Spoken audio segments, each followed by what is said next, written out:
All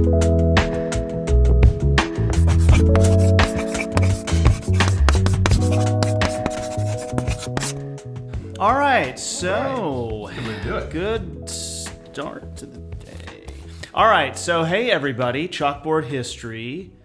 We haven't recorded in a couple of weeks. It's been 2 or 3 weeks, so it's a little warmer. We just had a little air conditioning issue downstairs. I had to put a do not touch sticker on it. No need for the air to come off and on as it gets warm. Oh, wait. Before we get started, I have a little gift for the professor. Are we ready? Oh my. Are we ready? Oh no. Huh? I saw you queuing it up. Stop. This is good stuff. No, it's revolting. Do we get into copyright issues if we play too long? I mean...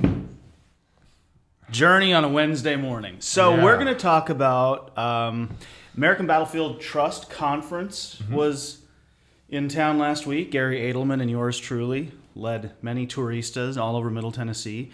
You got stuck at the Confederate Shrine, otherwise known as Elm Springs. Was that fun? We had a good time. You had a good time. Yeah. Such a diplomatic answer. So let's talk about Civil War movies and talk about other sort of Confederate shrines. You brought up a movie that I don't even know if you'll bring it up later, that I was like, I've heard of it, but I've never seen it. I don't know anything about this. So I have a list. You have a professor's list of Civil War movies that we're going to discuss. The floor is yours. I mean, I think, do we want to start from the bottom? Let's start with the unknown. I've been in charge for days. You're in charge today. All right, let's start with the unknown. Horse Soldiers. I have no idea. You've never seen it? I've never seen it. John Wayne. I watch cool John Wayne movies like Rio Bravo. Searchers is the better, but okay, fine. It's John Wayne, it's John Ford, and it's based very, very loosely on Grierson's Raid. I told you I was going to stare blankly at you because I have nothing to offer. Well, it's a good movie. If you've never seen it, it is worth watching. Not only is it really cool acting and really cool directing, it is also... is it black and white? No, it's color. Huh. Yeah. It's really good. And it's kind of like... every day. It's made right around the same time as he's doing like the Yellow Ribbon movies and all the Cavalry trilogy out west. I don't know what you're talking about. Okay, man. My goodness. You're just uncultured. All right, moving on to the next movie, because John Wayne apparently is the symbol of American culture here from... Well, no, it is. In the movie itself is a really cool kind of an artifact. Is it like Shenandoah? Is it cool like that? Shenandoah is a great movie that I should have put on the list. In fact, I told you I would throw in some extras this morning, and I've been whistling the song for the last 2 days. So, because I did watch it Saturday night. This is like the first song. You go to see your favorite band, and the first song's like, you're like, I didn't want to hear that. Yeah, but Horse Soldiers is good. I mean, I'm sure that people in I saw comments that we get will I saw agree. Kiss in 1990. They hit the stage playing "I Stole Your Love." They knew how to start the show. Should I cue that up? All right. Going on from the Horse Soldiers. Shenandoah. Listen, I saw bits and pieces of Shenandoah just because Jimmy Stewart's cool, but I've never seen Jimmy Stewart's in a Christmas Carol movie, right? Yes. Miracle on 34th Street? Is that the one it's called? No, See, you don't even know. Goodness. No, you put me on the spot. See, I've never watched it. The point is that whatever he's in, I've never watched. You've never watched anything with Jimmy George Stewart? C. Scott is the only Christmas Carol to watch. Okay. All right, so next. Anyways, Shenandoah is a good movie. It's about... Isn't he like an old pissed off dad? Old pissed off pacifist. Oh, okay. In Virginia, and his son is kind of wrangled into the army. He doesn't want his sons to fight. Doesn't want. He's This isn't a Confederate heritage story. No, it's not. He's anti-Confederate, anti-slavery, anti-secession, and so he hates everybody. He hates everybody. All right, so it's a good movie, and it's a really interesting movie. And then it's actually one of the first times that Hollywood depicted black soldiers in the U.S. Army on screen, because one of the slaves from the town actually escapes and joins the army. And he knew Boy, which is the name of the son, Jimmy Stewart's son. Is Boy. Yeah. I guess when you're writing, you just kind of run out of ideas. Like Boy Wonder. Yeah. All right, so... but it is a good movie. Let's get to some really good movies. Shoot from the hip. Go ahead. Should we pick a really good one, or should we just pick one to pan and riff on? Pan and riff on. Gods and Generals. Gods and Generals. The worst Civil War movie ever made. I think it's just an objectively bad movie. And Cold Mountain's not really much better, although that has some cool stuff at the beginning. Yeah. But Gods and Generals is just awful. From the start. I was actually thinking last night, and then driving in this morning, I can't think of a scene from that movie that's actually any good. I was trying to think of a way to talk about it, and just make fun of it. It's so terrible. The only thing that comes to my mind is the opening credit scene where all the flags are flapping and the song is going in the end, and then I realized it's just too damn long. And that's the problem with the entire movie. So there's a director's cut that's like 5 hours or something. Yeah. Punish yourself on some evening when you have nothing else to do and watch that. Amazingly, even with the extra hour and 10 minutes that they added to the runtime, they still only barely got to squeeze the Battle of Antietam in. Stonewall Jackson's death takes longer than Christ's crucifixion in that movie. It goes on and on and on. It's not as violent as The Passion of the Christ, but it is painful to watch. So you brought them up, the American Battlefield Trust. Gary Gallagher and Gary Edelman did a video on Civil War movies. And one of the things they said about Gods and Generals is that it just takes forever. It's one of those books that the stitch counters would be like, oh, wow, they really got the Austrian braid on that sleeve right. Yeah. But the Battle of Fredericksburg is the same scene looped like 10, 11, 15 times. It's the same group of soldiers, and they just do it over and over again. I mean, it is accurate to the charge sequence, and the fact that they just did it over It would be like watching Pat Claiborne charge the earthworks. Oop, he's dead. Oh, we'll charge again, he's dead again. Oh, charge, he's dead again. Yeah. It's just... You can see the same, 10 reenactors in every single clip. And it's really too bad because Duvall and... who played Stephen Lang are really good actors. Poor Jeff Daniels and whoever plays Winfield Scott Hancock, they got relegated to Brian Mallon. Really secondary kind of. They're certainly not as important as they were in Gettysburg, which we should go to next. And plus, they've also aged. Okay, it'd be like me recreating when we created the Trust, except I don't look like I did when we created the Trust. So it's a terrible movie. So let's pick. I did see something actually kind of funny. It was like, oh, well, it was actually made sense to cast them when they were older and a little bit heavier because, the deprivations of war meant that they would lose weight by 1863. Yeah, apparently the deprivations of war made them fatter. And older. Yeah. Right. Except this movie takes place before. Never mind. Yeah. So, good movie. How about best of the Civil War movies? What's the best? Oh, my goodness. Prepare to be struck if you don't give the right answer. Do we have to go straight to the best? Okay, make it a tie. I don't know that it's a tie. I don't know that I have one that I'm ready to say is the best right now. I do. Glory and Lincoln. It's a good tie. I mean, Matthew Broderick, so I start with Ferris Bueller's Day Off, but he is actually pretty good. But Denzel Washington wins his first Oscar. Morgan Freeman. How do you go wrong with Morgan Freeman? And Lincoln is just ridiculous. I mean, Daniel Day-Lewis, is there anything that he did that isn't great? And he is shockingly realistic as Lincoln. And I don't know that there's anybody else that would ever want to play Lincoln again. And the dude who plays Alexander Stevens, it's like they pulled him out of the grave. But it's not so much a war movie, but it is a political drama. And Thaddeus Stevens? No, who plays Sally Field? Sally Field. Yeah. I mean, she hadn't really done anything for many, many years. Of course, I saw her in Cannonball Run with Burt Reynolds. So many years earlier. Now she's playing Mary Todd Lincoln. Yeah. It's a great movie. Yeah. It's a great movie because, it's also artfully done from a historical perspective, which is another. I remember when Glory came out, I worked at a movie theater. So Little Mermaid and Glory came out at the same time. And I remember the theaters were just packed. When Hunt for Red October was out at about the same time too. And the theaters were just packed. And I know for me, that was the first time that I was aware that there were black soldiers who fought in the Civil War, not for the Confederates, who fought in the U.S. Army.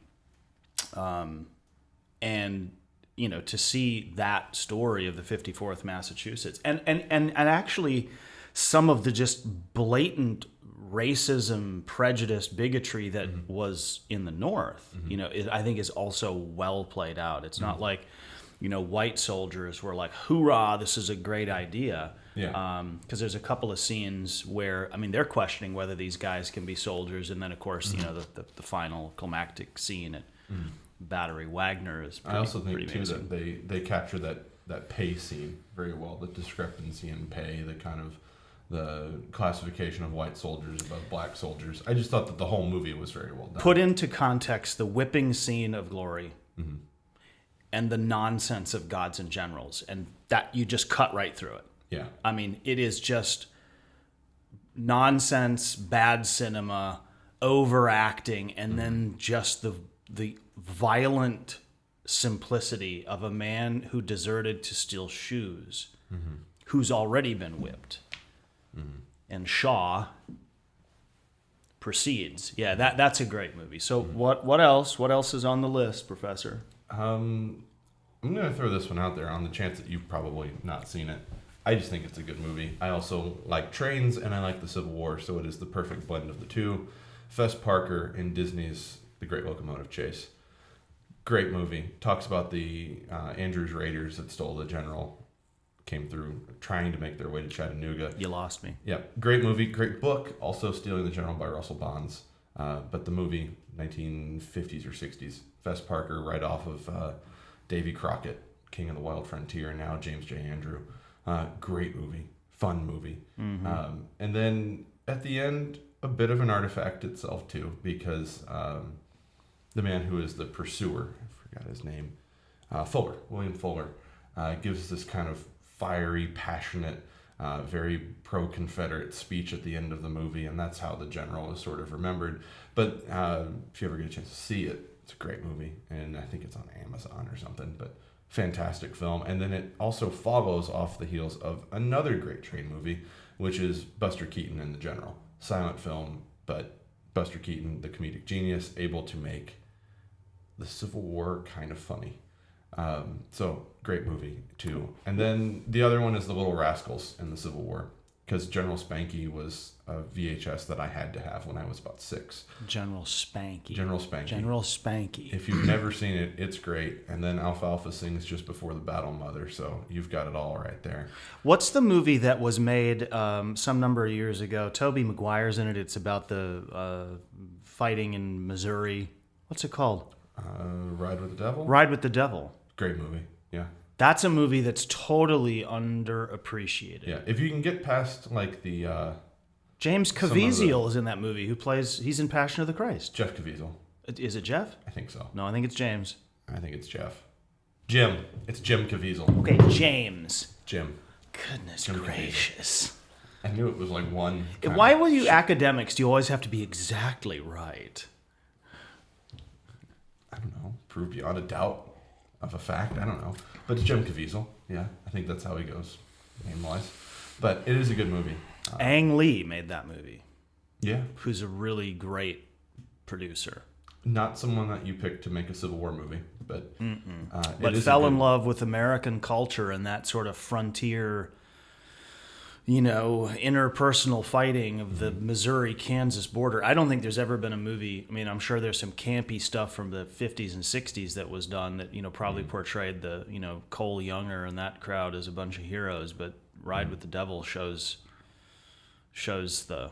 Yeah, there's the Jesse James movie that Audie Murphy was in, and that is beyond a little bit campy. But no, Ride with the Devil certainly is a great movie. I don't know why I didn't put it on the list. There's a Jesse James movie that Brad Pitt plays Jesse James. It's a really long one. The assassination of the outlaw Jesse James. Something like that. That movie's almost 20 years old. All right, what else? We've mentioned Gettysburg in passing, but I think we should talk about Gettysburg. Gettysburg's good. Gettysburg's good. There is no time to talk about Gettysburg. And the sad thing, men in suits will thump their chests and the dust comes out of, John Buford's Do you think he had them coat. put like talcum powder in there so that when he? I would like to think that Sam Elliott's such a badass actor that he literally rode around on the horse in the dust all day, didn't take a shower, just to get. So that the dirty. next morning he looked the greasy, worn part and could thump his chest. What's sad about Gettysburg is the same guy who makes Gods and Generals into a mess is the same guy who made Gettysburg, and there's some. There's some campy stuff in Gettysburg. Like, I always want to rip James Longstreet's beard off because, Tom Berenger couldn't actually do that. But it's really good. I think it depicts all 3 days reasonably well. I think, some of the... I think some of the stuff with the 20th Maine is a little overdone and also really locked into the Chamberlain version of events, which makes him the only colonel that ever commanded the entire army. And, well, he's like Updike, save the day, save the day. So, but Gettysburg is really good. Yeah, I don't have any issues with Gettysburg. I mean, I know that guides in Gettysburg get it nonstop. I imagine that's what it would be like if a movie was made about Spring Hill and Franklin. Widow of the South. That's the only thing in comparison. Widow of the South is like this kind of how come you haven't talked about this? What about Zachariah Cashwell? And we're like, he's not real. I'm sorry. But then the movie itself, it's become its own kind of thing outside of the historical event. It is its own thing. People got interested in the Civil War because of the movie. Okay, who's a better Lee? Oh, Martin Sheen. I know I'm in the minority. It's too bad Duvall couldn't have played Lee in Gettysburg. I like to think that Robert Duvall in Gods and Generals is Robert Duvall playing Robert Robert E. Lee. I'm thinking Martin Sheen is pretty good. I think he's got a little fakey beard on too, but I like the scene when he chews out Jeb Stuart and he says, "There is not time." Yeah, that's a good one. And the thing too about Gettysburg is that among Civil War nerds, it's like its own like pop culture reference.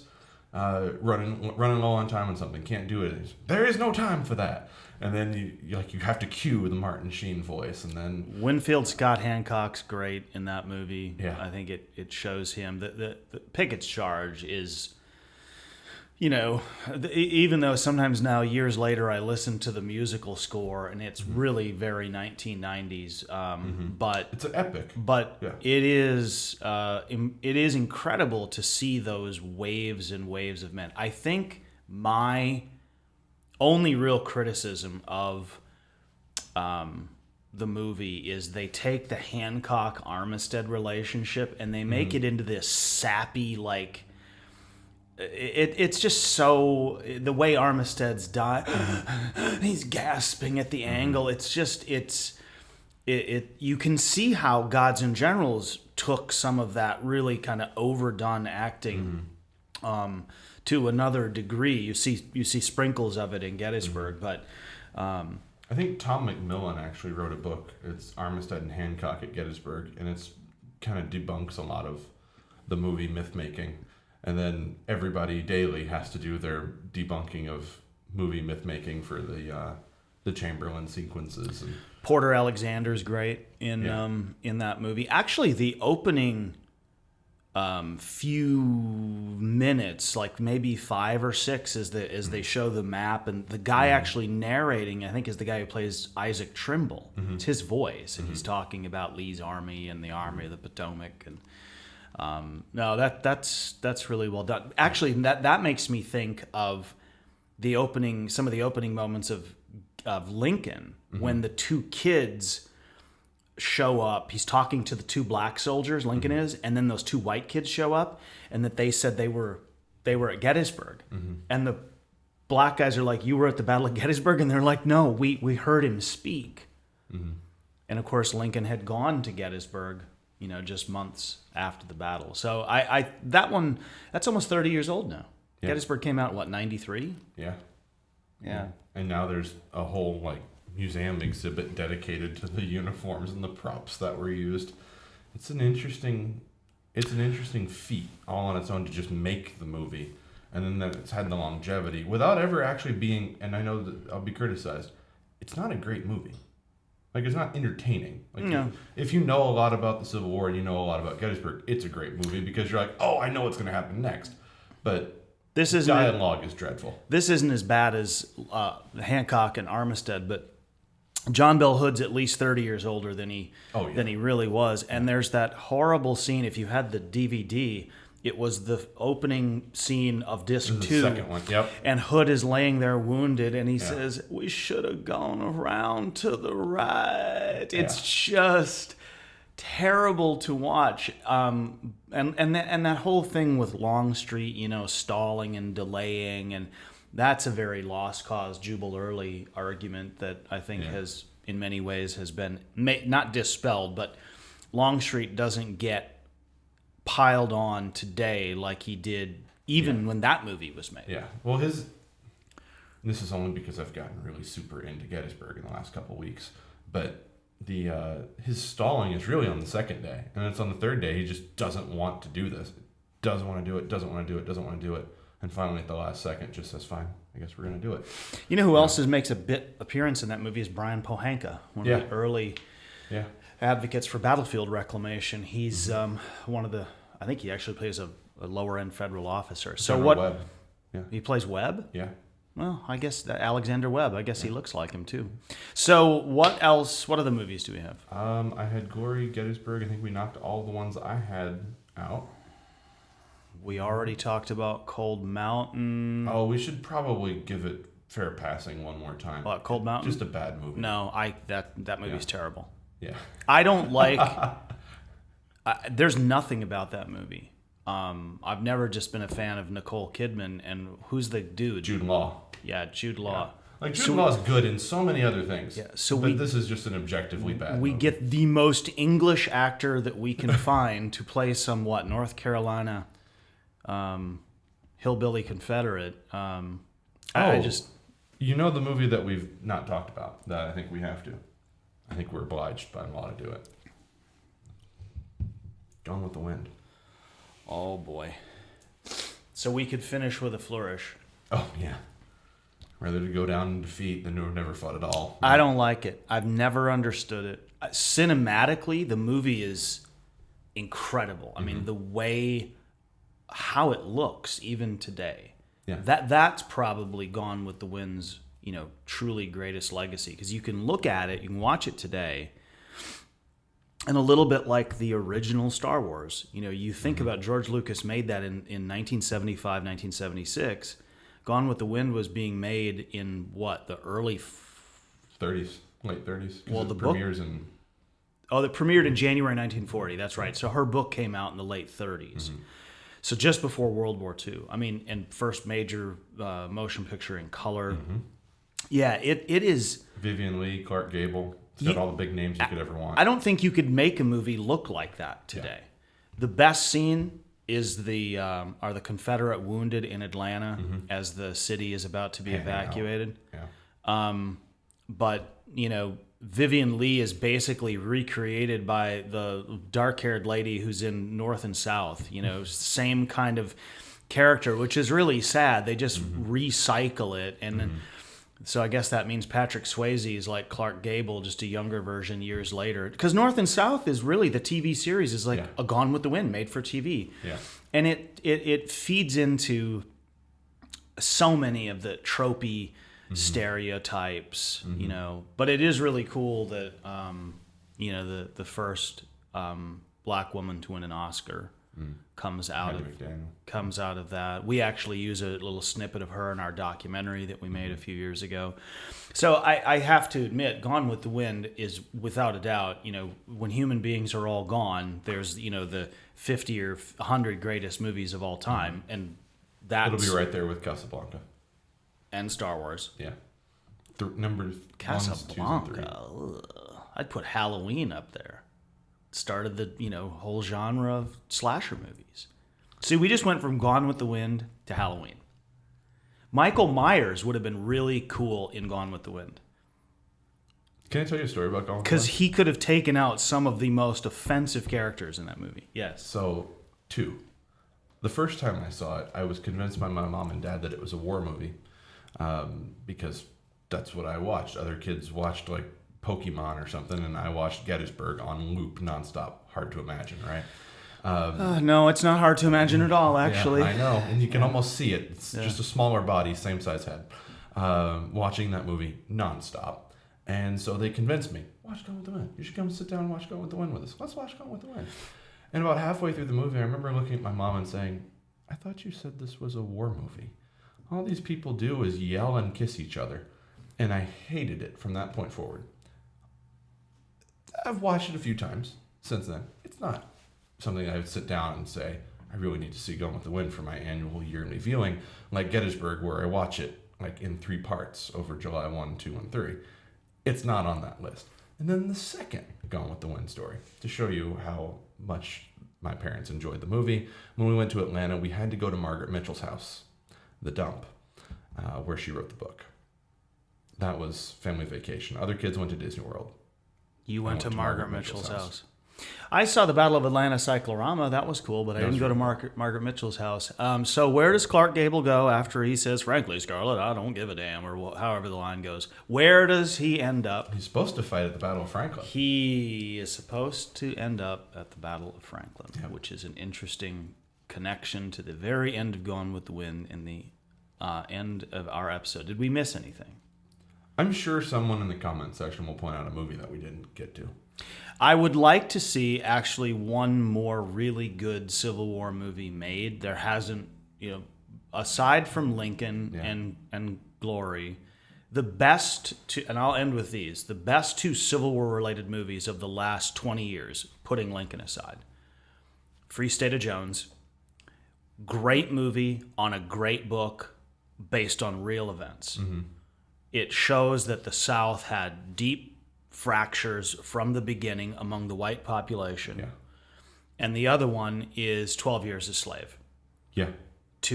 Which is based on Solomon Northrup's book about being kidnapped. Mm-hmm.